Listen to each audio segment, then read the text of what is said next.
Salve os irmãos, com a graça e a paz do nosso Senhor Jesus Cristo. Hoje, na aula sobre o panorama do Antigo Testamento, nós vamos falar um pouco a respeito do exílio. Nós veremos uma questão muito importante que é abordado muitas vezes em aulas da escola dominical, em estudos bíblicos, no próprio sermão. Nós falamos a respeito deste período do exílio e muitas vezes não entendemos o que realmente significa o exílio, o que foi o exílio, o que gerou o exílio e por que, que Deus levou o seu povo a esta condição. Então vamos dar uma olhada mais de perto neste período. Não vamos nos aprofundar muito, pois é um panorama, mas eu espero que com esta aula possamos aí ter um pouco de compreensão a respeito do assunto para nos auxiliar na interpretação bíblica, nas aplicações dos acontecimentos deste período pré-exílico, exílico e pós-exílico para as nossas vidas nos dias de hoje. Então, vamos dar início à nossa aula. Lembrando, irmãos, que como nós estamos transmitindo a aula da Escola Dominical, eu estou me focando no vídeo mesmo, na aula como um todo, tendo em mente que os irmãos se prepararam para assistir a aula, oraram antes de assistir o vídeo, buscaram a direção de Deus para que Deus possa estar conduzindo o seu coração, a sua mente para aprender as verdades da tua palavra. Então, se você não fez isso, pause o vídeo e ore, peça a graça de Deus sobre a sua vida e depois retorne para o vídeo, então, para assistir a aula. Então vamos dar início ao nosso estudo do panorama do Antigo Testamento. Nós estamos aí caminhando com o nosso currículo, nós já vimos todas estas aulas, nós estamos na 10ª aula a respeito do panorama do Antigo Testamento e agora nós vamos ver a respeito do exílio, os exilados, como eu coloquei aí, dando um pouquinho de drama ao nome e justamente um drama sensacional e real que aconteceu com o povo de Deus. O exílio foi um terrível período na história do povo de Deus, quando Deus removeu a sua mão de proteção do seu povo.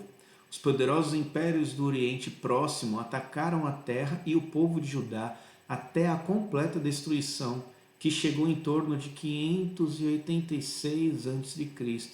Então, nós temos aí que por muito tempo aquela faixa de terra que compreende a terra prometida por Deus ali, ela foi atacada, chegando à total destruição em 586.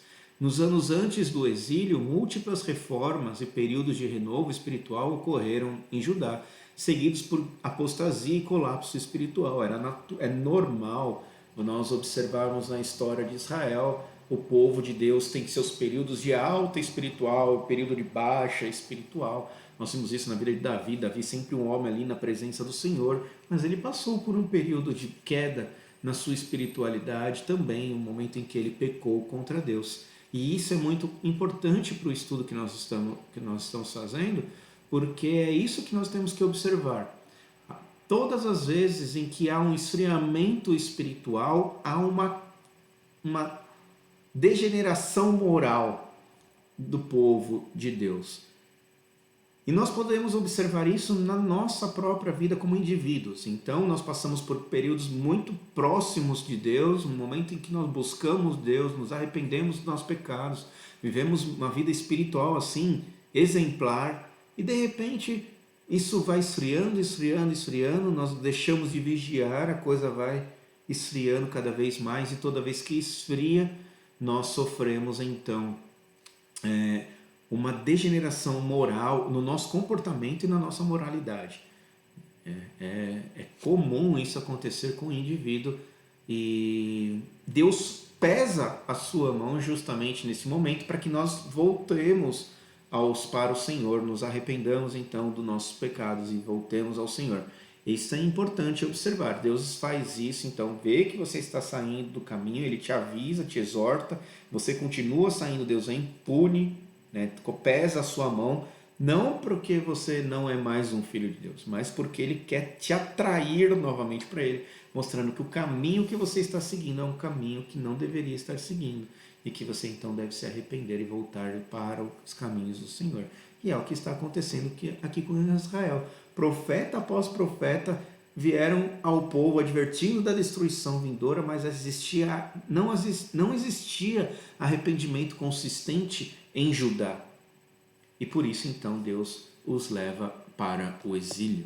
Então é este que nós vamos ver hoje. O exílio foi a maior crise para o povo de Deus durante o período do Antigo Testamento. Não houve um período deste. Algumas pessoas podem até dizer que o período em que Israel esteve ali no Egito foi o pior, mas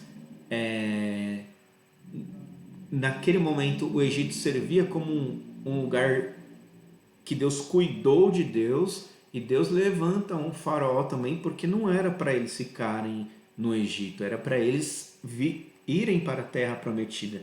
A promessa para Abraão ainda estava em vigor e o Egito não era a terra deles. Então Deus ali levanta um faraó para que eles possam ver a mão de Deus conduzindo eles até onde deveria. E você vê que sempre há uma resistência do povo em fazer a vontade de Deus, como houve ali também no Egito. Mas pior mesmo foi aqui. Por quê? Porque eles já tinham a terra prometida, eles já tinham um templo, eles tinham seus sacrifícios, eles sabiam que Deus era presente no meio deles. Só que eles pecaram tanto contra o Senhor, tanto contra Deus, que o que aconteceu? Deus levou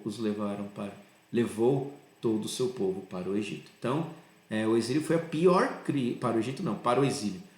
O exílio foi a pior crise para o povo de Deus durante o período do Antigo Testamento. A história do Antigo Testamento ela é dividida em 3 períodos. Período pré-exílico, o período do exílio e o período pós-exílio. Então você tem ali pré-exílico, desde o período em que eles chegam a Nova Canaã até o momento então que há a destruição de Judá. E o povo é levado cativo para a Babilônia. Período exílico, período em que eles estão na Babilônia, em que eles estão destituídos da sua terra, a terra está devastada, não tem o que eles voltarem. E o período pós-exílico, que é aquele período que eles retornam para a sua terra, apoiados pelo rei Ciro, né, rei Ciro, não Sírio, rei Ciro, e ele volta, lá você vai encontrar essa história em Esdras e Neemias, e eles voltam para a reconstrução do templo, reconstrução dos muros, reconstrução da cidade de Jerusalém. Então ali é o período, dali para frente, compreende então o período pós-exílico. Então esses 3 períodos são importantes, guardem sempre esses 3 períodos, período pré-exílico, período do exílio e o período pós-exílico. E todas as vezes que você for ler as Escrituras, que você abrir a Palavra de Deus para estudar, tenha sempre em mente quando que está acontecendo essa leitura. É no período do exílio, é no período pré-exílico, do exílio ou pós-exílico. Então sempre observe isso. O reino do norte de Israel foi conquistado pelos assírios em 722 a.C. O reino do sul de Judá foi conquistado pelos babilônios em 586 a.C. Então primeiro vem o período de Israel, depois vem Judá. Lembrando que Israel é uma nação só. Após a morte de Salomão, esta nação ela se divide entre reino do sul e reino do norte. O reino do norte passa a ser Israel e o reino do sul fica conhecido como Judá. E eles estão divididos ali, cada parte ali com um rei diferente e conduzindo a história e com uma história completamente diferente. Então Israel cai primeiro em 722 e Judá, reino do sul, cai depois em 586. Outra observação importante, nós temos que lembrar aqui que nós estamos falando antes de Cristo. Cristo marca o período da história. Então nós temos o período depois de Cristo. Depois de Cristo vem o ano 1, ano 2, ano 3, ano 4 depois de Cristo. Então ele segue a ordem normal. 1, 2, 3, 4, até o dia que nós estamos hoje, em 2020, o ano que nós estamos, que é 2020. Então vem seguindo uma ordem crescente, 1, 2, 3, 4, até 2020. Então, o período antes de Jesus Cristo é contado de uma maneira decrescente.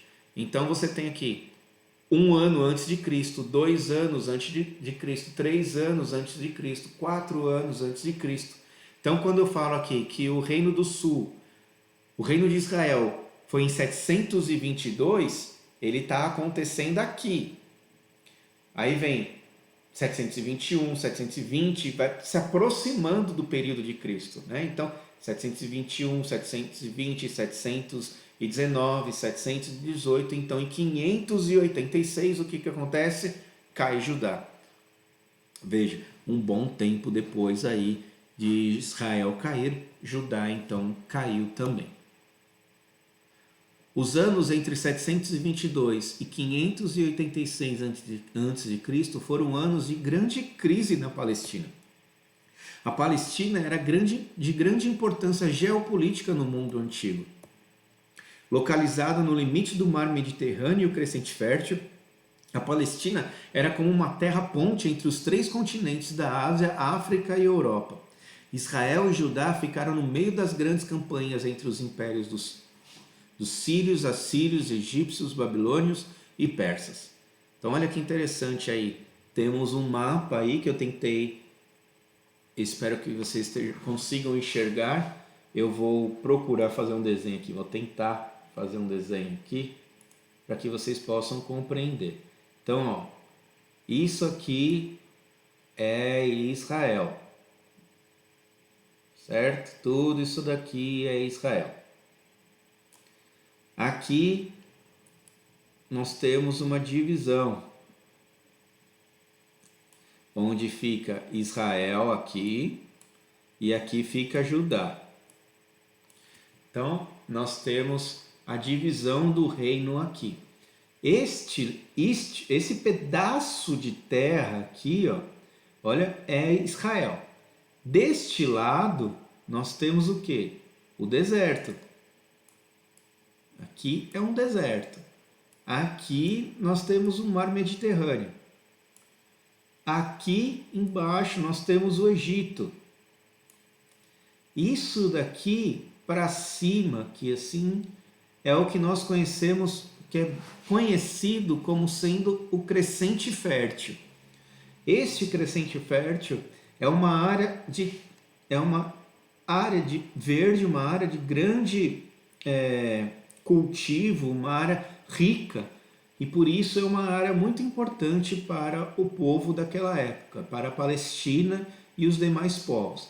Aqui para cima nós temos então, para cá nós temos a Europa, para cá e para cá nós temos a Ásia, e aqui para baixo nós temos a África. Veja, Israel está no meio.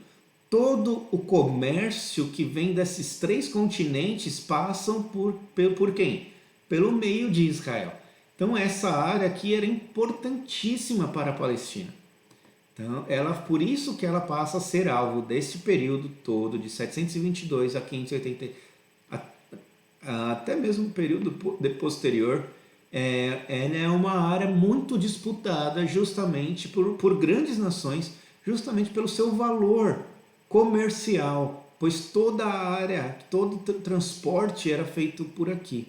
Então quem controlasse essa área, controlava então o comércio que tinha que passar de um continente para o outro. Por isso que Israel ali, Jerusalém e Judá estavam centrados, bem concentrados no meio de uma grande disputa política e comercial que existia naquela região.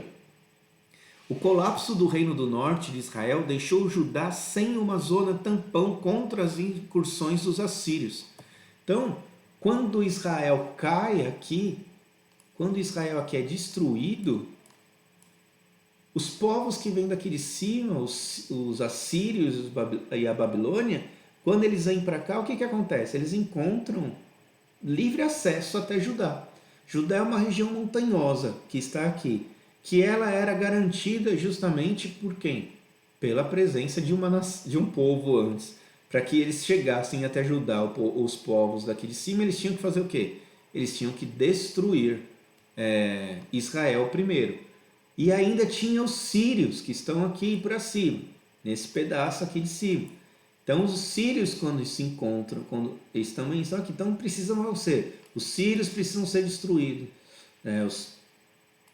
Aí ele vinha até um pouco mais aqui. Os sírios precisam ser destruídos, o Israel precisa ser destruído para chegar aqui em Judá. Então Judá tinha acordos com os sírios para se defender tanto de Israel, que eles também viviam em guerra, quanto para se defender dos povos que vinham de cima, como Edom, que está por aqui, como Egito, que está aqui. Então havia as suas uniões políticas acontecendo aqui para se defenderem de invasões. A derrota dos sírios no norte, lá no norte de Israel, deixou Judá sem outro aliado que auxiliava ele durante os períodos de conflito. Senaqueribe da Assíria atacou cidades em Judá e lançou um cerco contra Jerusalém. Então, quando a Assíria derrota os sírios e quando eles derrotam também Israel, eles lançam um cerco contra Jerusalém logo em 705. Então, 722 foi destruído Israel. Em 705 está feito um cerco em Jerusalém.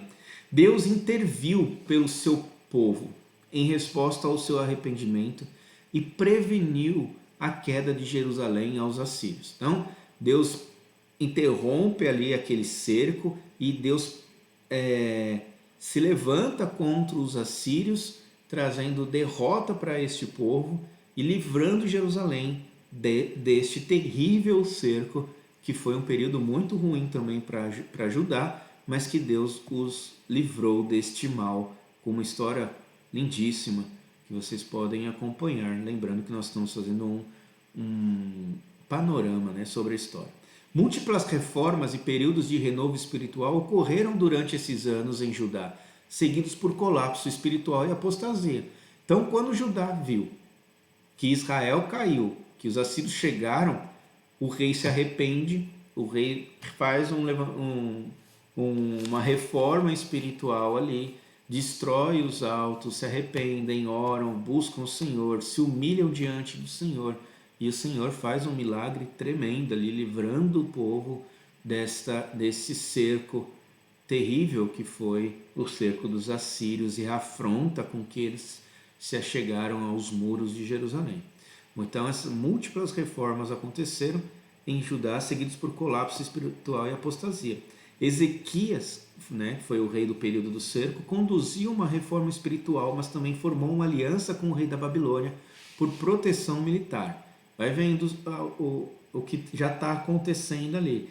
Então, ao mesmo tempo que há uma reforma espiritual, Ezequias também confia, ele fala assim, eu conto com Deus aqui, mas também vou arrumar um meio aqui humano para me garantir, né? Se caso Deus falhar, eu tenho a Babilônia aqui. Isso foi terrível, vai ser terrível depois na história. Então Ezequias conduziu uma reforma espiritual, mas, em contrapartida, também formou uma aliança com o rei da Babilônia.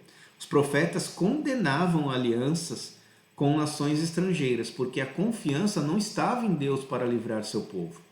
E as alianças com nações pagãs levavam ao culto pagão. Então era natural. Veja, o culto, presta atenção aqui no culto, como que relaciona o problema dos profetas, lembrando que o profeta não é um homem que está profetizando segundo o seu coração, ele está profetizando aquilo que Deus está falando. A preocupação de Deus aqui é com o culto, com a adoração. É sempre um problema com a adoração, a forma como o povo está cultuando a Deus. O problema que Deus tinha de Ezequias fazer um acordo com a Babilônia era que no final das contas essas alianças sempre conduziam a uma depravação do culto, uma apostasia, um sincretismo religioso. Nós vimos isso em Isaías, que é o problema do sincretismo religioso. Nós vimos isso também em Jeremias, também apontando para um sincretismo religioso. O sincretismo religioso é quando há uma mistura de outras religiões. Então o culto deixa de ser puro. Elementos estranhos ao culto passam a entrar e fazer parte do culto como normal. Se outros povos fazem, não tem nada de mal fazer isso, então vamos fazer também. Isso acabou acontecendo, desagradando então ao culto a Deus, e isso gera então um desagrado do Senhor, que se afasta, tira a mão do povo, e quando Deus tira a mão, o povo cai no pecado, porque a graça de Deus para de agir. Quando o povo cai no pecado, então Deus chama seus profetas para mostrar que o que está acontecendo ali é um problema com o culto a Deus, e que o povo tem que se arrepender e se purificar dos seus maus caminhos. Sede santos, assim como eu sou santo, diz o Senhor. E o culto deve acontecer da maneira que Deus diz que deve acontecer. Se Deus não diz como deve ser o culto, ou se Deus fala como não deve ser, nós devemos rejeitar completamente. O culto tem que acontecer da maneira que Deus falou. Ah, mas Deus não falou nada que não pode fazer tal coisa. Se ele não falou nada, então não pode, porque o culto foi prescrito, é assim. Então, se é assim, não, outras coisas que ele não disse não é para estar, porque se fosse para estar, Deus também teria incluído no culto. Então veja, o problema é sempre o culto, e é essa aliança de Jerusalém, de Judá com a Babilônia, ia ocorrer na profanação do culto, na impurificação, né? Na impurezas entrando no elemento de culto ali, causando problemas para o povo de Deus. E foi justamente o que começou a acontecer. Manassés sucedeu seu pai Ezequias como rei de Judá e se tornou o rei mais perverso na história de Judá. Ele estabeleceu imagens pagãs por todas as cidades de Judá e dentro do próprio templo de Deus. Viu o que aconteceu com o sincretismo religioso?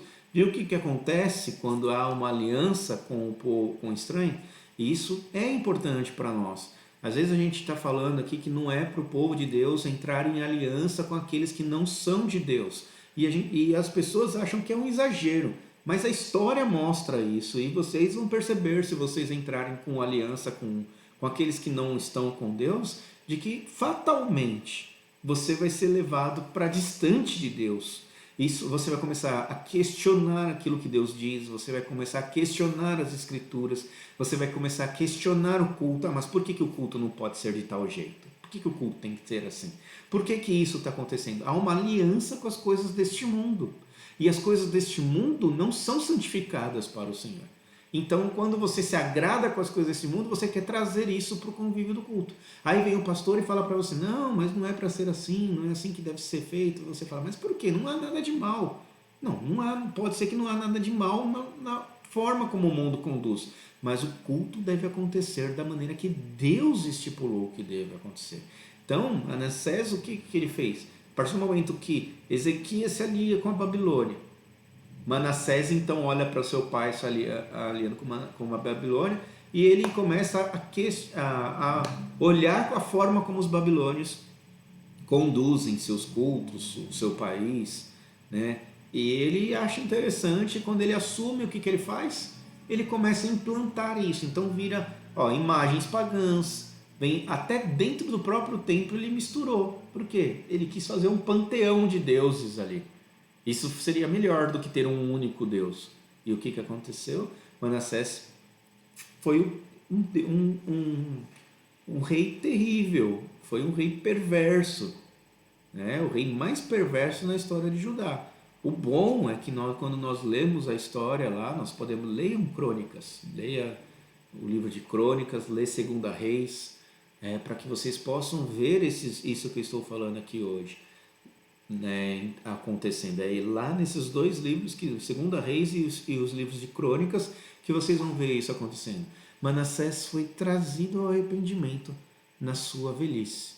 Então é bonito você ver que um rei perverso se arrependeu no final da sua vida ali e voltou para o Senhor.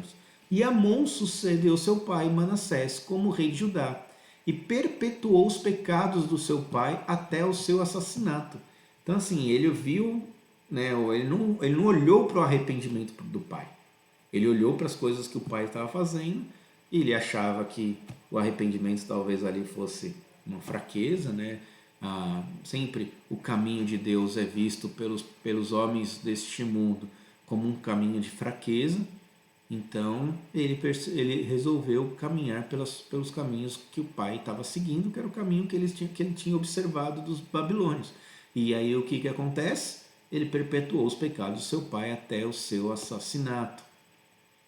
Depois dele vem Josias, que ascendeu ao trono de Judá em 637. Então, caiu em 722. 637 assume Josias e promulgou o maior período de reforma da história do Reino do Sul. Então, Israel cai, Deus livra Judá das mãos dos assírios. Vem então esse período dos reis, vem Manassés, vem Ezequias, vem Manassés, depois de Manassés vem Amon, depois de Amon vem Josias, e Josias ascende ao trono de Judá em 637 a.C. e promulga o maior período de reforma da história do Reino do Sul. É a maior reforma que aconteceu na história de Israel do Antigo Testamento. Tinha lá, 2 Reis 22, do 1 ao 2, diz assim: tinha Josias 8 anos de idade quando ele começou a reinar, e reinou 31 anos em Jerusalém. Fez ele o que era reto perante o Senhor, andou em todo o caminho de Davi seu pai, e não se desviou nem para a direita nem para a esquerda. Quando o rei andava nos caminhos, quando o rei fazia o que era bom perante o Senhor, é muito curioso que eles falam aqui, o pai, né, se torna aquele que é um modelo. Davi foi o melhor rei que Israel já teve. E falo Israel porque não havia tido a divisão do reino na época. Davi foi o maior rei que existiu. E por isso ele se torna um modelo.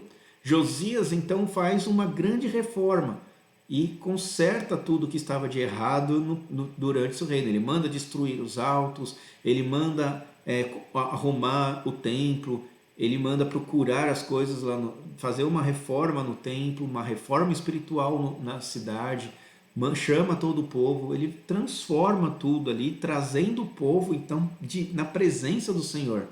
E por causa disso, olha com quem que ele é comparado. Andou em todo o caminho de Davi, seu pai. Então a importância ali do exemplo, né, na vida de Davi, e agora Josias passa a ser também uma referência. Josias ordenou a reconstrução e reforma do templo, que foi danificado depois de vários ataques contra Jerusalém. Um rolo foi encontrado no templo que provavelmente era uma porção perdida do livro de Deuteronômio. Muitos estudiosos, a Bíblia não fala a respeito disso, só fala o livro da lei, mas justamente por falar o livro da lei, nós entendemos ali que é um livro mosaico, período mosaico, né, período do Pentateuco, e muitos estudiosos, muitos historiadores entendem que o livro é Deuteronômio, por isso que eu coloquei aqui Deuteronômio, para que a gente tenha uma referência de que livro possa ser, tá? Mas ali na Bíblia fala o livro. E então esse rolo foi encontrado no templo. Olha só como que o povo estava afastado de Deus, que foi necessário reformar o templo que estava danificado por vários ataques em Jerusalém. Ninguém havia feito isso antes. Imagine, isso já era um motivo de grande tristeza, saber que o templo estava abandonado lá e ninguém fez nada. Josias então assume e manda consertar o templo, manda reformar o templo, e aí eles acham um livro que estava perdido. Imagina, o livro estava ali guardado dentro do templo, já ninguém mais tinha acesso àquele livro. Então olha só como que estava moralmente degradado o comportamento já do povo. Então vamos à pureza do culto, como eu falei. Tendo o rei ouvido as palavras do livro da lei, rasgou as suas vestes, ordenou o rei a Ilquias o sacerdote, a Aicão filho de Safã, a Aqubor filho de Micaías, a Safã o escrivão e a Asaías servo do rei, dizendo: ide e consultai o Senhor por mim, pelo povo e por todo o Judá, acerca das palavras deste livro que se achou, porque grande é o furor do Senhor que se acendeu contra nós, porquanto nossos pais não deram ouvidos às palavras deste livro, para fazerem segundo tudo quanto de nós está escrito. Então, ali as palavras da aliança de Deus com o seu povo, na hora que Josias lê aquele livro e na hora que ele vê que o que está escrito ali não condiz com a forma como que o povo está andando, não condiz com a forma como seus pais andaram, ele rasga então as suas vestes, ele entra em desespero, porque o povo estava muito distante. Veja, o templo estava destruído, o povo estava fazendo as coisas, Manassés chegou a construir imagens dentro do templo, o culto a Deus estava completamente abandonado, completamente abandonado. Então Deus agora pune o povo. Então Josias, o que ele faz? Josias ele levanta. Aí vem, em 608 a.C., teve a grande batalha do Megido. Então é conhecido isso daí, até muitas guerras aconteceram nesse lugar, e é onde o faraó Neco do Egito estava em uma campanha em direção ao rio Eufrates, mas Josias tomou seu exército e foi abordá-lo. Josias insistiu em lutar contra os egípcios e foi morto. E por causa, o profeta Jeremias lamentou a morte de Josias. Até mesmo Jeremias, que nós vimos já, que é período terrível ali que Jeremias experimentou, para Jeremias, Josias deve ter sido assim uma grande alegria, pois algo de bom estava acontecendo diante de tudo de ruim que Jeremias tinha contemplado. E Josias foi morto, por isso que Jeremias lamenta a sua morte. Joacás era quem deveria reinar após Josias, mas o faraó Neco o depôs e o substituiu pelo rei Jeoaquim. Jeoaquim continuou a fazer o que era mal em Judá, queimando até mesmo um dos rolos proféticos de Jeremias. Veja, ele queimou o livro porque ele não queria aceitar as profecias de Jeremias. A batalha de Carquemes, então a gente olha essas coisas acontecendo e a gente acha que era por ira. Não, mas simplesmente não acreditava que aquilo ia acontecer. Eles estão de olho no poder, eles estão de olho nas coisas deste mundo. E aquilo lá ficam levantando profecias como se alguma coisa fosse acontecer e as coisas não acontecem, e passa rei, nada acontece. O que aconteceu, Joaquim? Joaquim queimou isso daí não tem valor nenhum para mim.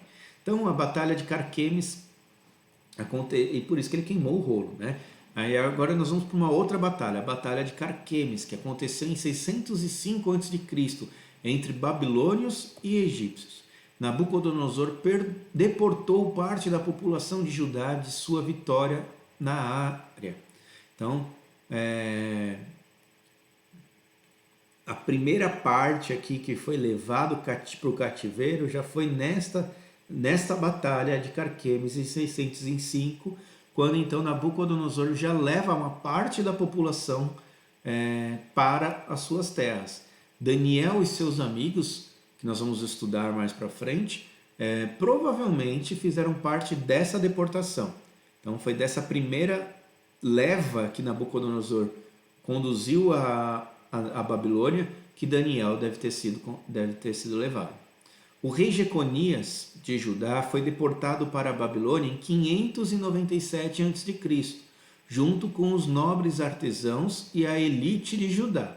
Então essa daqui já é uma outra leva. Os pobres e plebeus foram deixados na terra de Judá. Só a elite foi conduzida para a Babilônia. Nabucodonosor tinha o costume de fazer vamos dizer que uma lavagem cerebral para adaptar esse povo que tinha conhecimento, que era estudado, para que frequentasse a alta ala, do seu reino, e isso com o propósito de fortalecer. Então os pobres ficavam e os ricos eram levados para ficarem mais ricos. Então ele minava a possibilidade de algum tipo de levante, de algum tipo de revolta que o povo poderia fazer, porque ele abraçava essas pessoas, agradando eles. Era a forma de combate de Nabucodonosor que deu certo por muito tempo. Os pobres e plebeus foram deixados na terra de Judá. O profeta Ezequiel foi levado à Babilônia, provavelmente não, ele foi levado nessa deportação. Zedequias se tornou o último rei de Judá, como um rei fantoche dos babilônios. Ali ele já estava totalmente entregue, totalmente destruído, ele fazia só o que os babilônios mandavam fazer. Ele já não servia ao Senhor, ele servia a Babilônia. E Zedequias se rebelou em determinado momento por causa da pressão contra Nabucodonosor e seu reino foi exterminado. Os filhos de Zedequias foram mortos diante dele. Ele foi cegado, depois deportado para a Babilônia. Então a gente pode dizer aqui que a última coisa que Zedequias viu em vida foi a morte de seus filhos. Porque depois disso ele foi levado para a Babilônia, mas ele já estava cego e não pôde ver mais nada. E ali ele sofreu até a sua morte, mostrando ali o quão terrível foi a vida de Zedequias. E isso é o afastamento, né? Isso já é tudo, como eu disse, um afastamento espiritual, um esfriamento espiritual já do povo como um todo, e a mão de Deus pesando sobre o seu povo, levando eles para o exílio, encerrando todo aquele período. Então imagina, naquele período as pessoas acreditavam que o Deus que conquistou era o Deus mais forte. Se o povo não tem firmeza espiritual, eles começam a adorar os deuses da Babilônia. E isso aconteceu com grande parte do povo.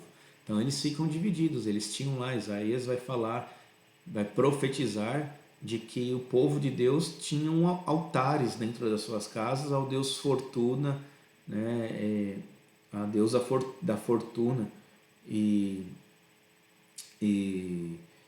porque eles acreditavam em Deus, mas esperavam que outros meios. Então vê aí o sincretismo religioso que se tornou o povo de Deus. A cidade de Jerusalém e o templo do Senhor foram totalmente destruídos e deixados em ruínas, não sobrou nada em pé, foi totalmente destruído mesmo. Neemias chora por saber como que estava Israel depois, né? O exílio durou de 586 a.C.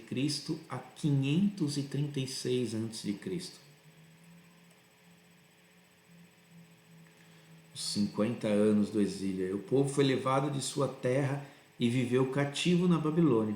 Os persas logo derrotaram os babilônios e, sob decreto do rei Ciro, aproximadamente 50 mil judeus tiveram permissão de retornar e reconstruir o seu país. Então esse foi o período ali em que nós compreendemos a narrativa histórica a respeito do exílio.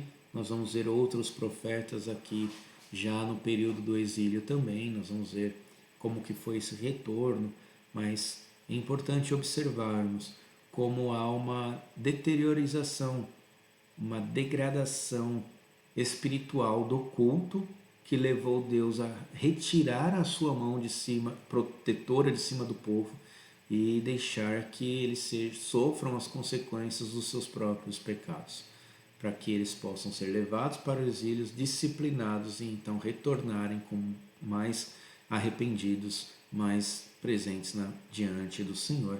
Isso não muda nos nossos tempos, por isso nós olhamos para esse período que nós estamos passando, onde nós estamos privados do nosso culto, como foi o exílio, né? Eles ficaram privados do culto por causa da destruição do templo, privados dos seus sacrifícios.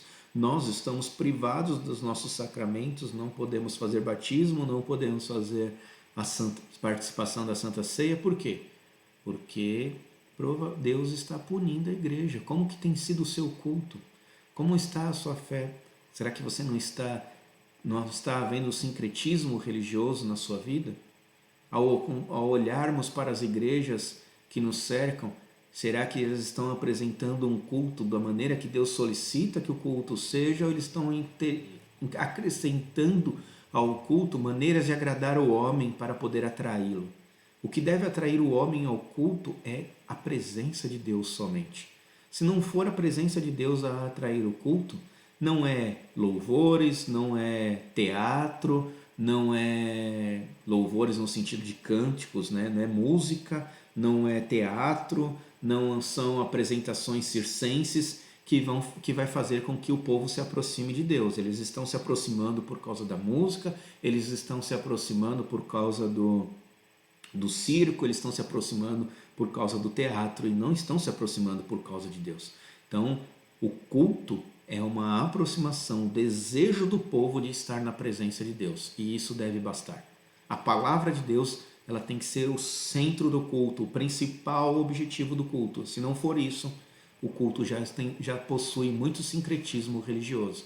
Eu não estou fazendo uma crítica às músicas, mas a partir do momento que as músicas é o momento que se torna mais importante do que a palavra de Deus, isso já é pecado. Agostinho mesmo, em determinado momento de sua vida, ele falando ali, confessando no seu livro Confissões, ele falando com Deus, um monólogo de Agostinho com Deus, onde ele confessa todos os seus pecados ao Senhor e fala: Senhor, como eu me agrado das músicas e das vozes dos cantores da igreja, e compreende como as músicas servem para quebrar o coração, para trazer as pessoas na presença do Senhor.